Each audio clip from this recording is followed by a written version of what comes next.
What do you think that he can do, the president can do in the next 365 days and some change in the negative in order to turn the tide? Yeah, I think he's got to go back to the economy. It's the economy, stupid, right? That's the old Bill Clinton saying. And you were asking about that before, right? The people voting with their pocketbooks.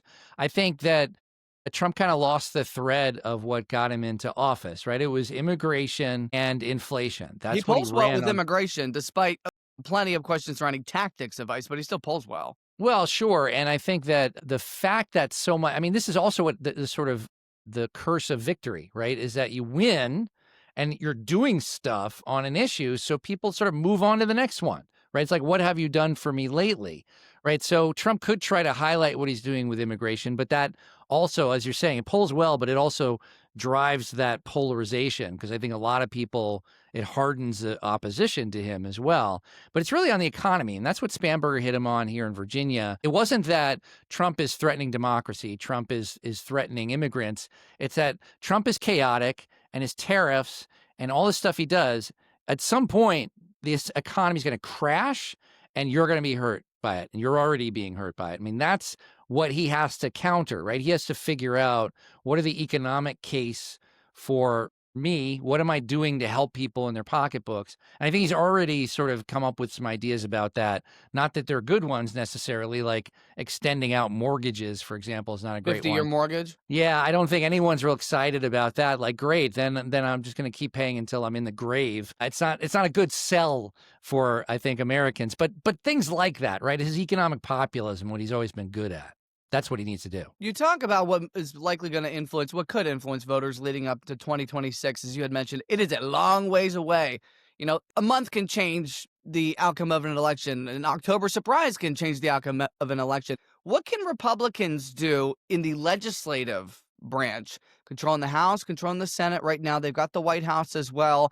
One can argue that, well, there's a conservative lean on the Supreme Court as well, with 3 Donald Trump appointed Supreme Court justices there. What can they do legislatively to bolster their interests for the midterms? They're all up for grabs. Yeah, for sure. I mean, I think they have to be seen as doing something to help the economy. I mean, it's going to be hard because partially, what the shutdown deal, right? The shutdown just ended. The Democrats kind of caved, but they got some concessions from the Republicans. But the Republicans have promised that they're going to hold a vote on extending these healthcare subsidies for Obamacare, right? It's all technical, wonky stuff, but what it's going to look like is at a time when costs are rising, people are worried about how they're going to pay for things.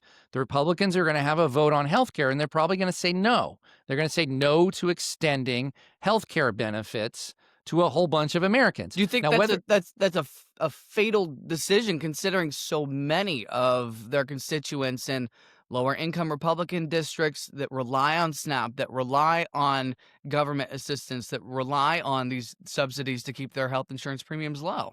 Yeah, I don't think it's going to go over well. I mean, but this is what the Republicans have committed to, right? They've argued against these subsidies for years. This is part of old Obamacare, right, which is something that's been a real boogeyman on the right for 10 years.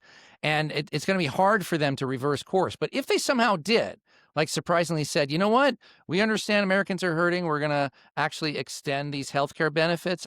Yeah, I mean, I think that if they have a no vote on healthcare in December, like at the time that people are really worried about prices, that's not going to be good, right? And or if they're not going to do that, right? If they're not going to extend healthcare subsidies, they have to figure out something else to do, something that they can say. Maybe it's tax credits, maybe it's some sort of like but I don't know what it's going to be Stimulus check? because yeah, it could be stimulus, but again, that's not in the usual vocabulary and the kind of bin of things that Republicans do. And honestly, I think they're going to take their cues from Trump. It's whatever Trump's comes up with, some sort of populism. I mean, I think stimulus spending might be something that Trump would embrace, right? He's never been a real principled conservative, right? It's sort of whatever works for him.